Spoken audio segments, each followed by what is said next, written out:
Renungan Tengah Minggu, Kamis 20 Mei 2021. Pencurahan Roh Kudus. Bapak Ibu Saudara yang dikasihi Tuhan, mungkin Anda bertanya, bagaimana saya tahu bahwa Roh Kudus sudah turun ke atas saya? Alkitab tidak memberitahu kita mengenai gambaran perasaan secara pribadi dan emosi murid-murid di hari Pentakosta.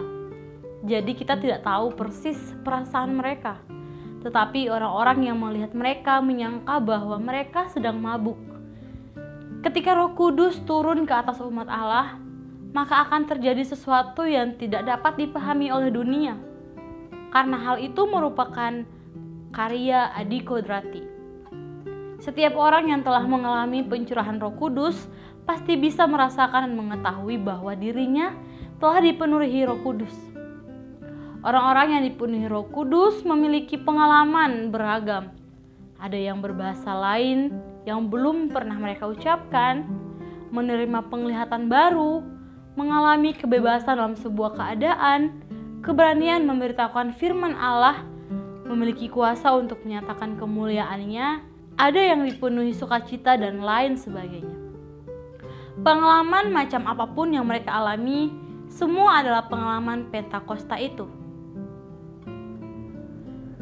Penting untuk diperhatikan bahwa orang-orang Kristen di Korintus juga telah menerima Roh Kudus, namun mereka belum dewasa secara rohani. Dalam perjalanan kehidupan kekristenan mereka masih melakukan hal-hal yang memalukan Tuhan. Sehingga dalam suratnya kepada jemaat di Korintus, Rasul Paulus menulis demikian. Tidak tahukah kamu bahwa tubuhmu adalah bait Allah dan Allah diam di dalam kamu?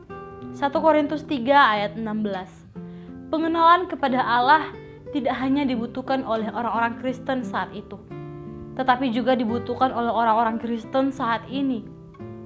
Mata hati kita perlu dicelikan dan diterangi agar mengenal bahwa Allah sendiri melalui Roh Kudus telah tinggal dalam kita. Jadi bila Roh Kudus tinggal dalam hati kita, maka Bapa dan Putra juga tinggal dalam kita. Ini bukan hanya teori atau doktrin, melainkan suatu realitas yang sungguh membahagiakan. Mungkin kita benar-benar telah menyadari bahwa Roh Kudus sudah ada dalam kita.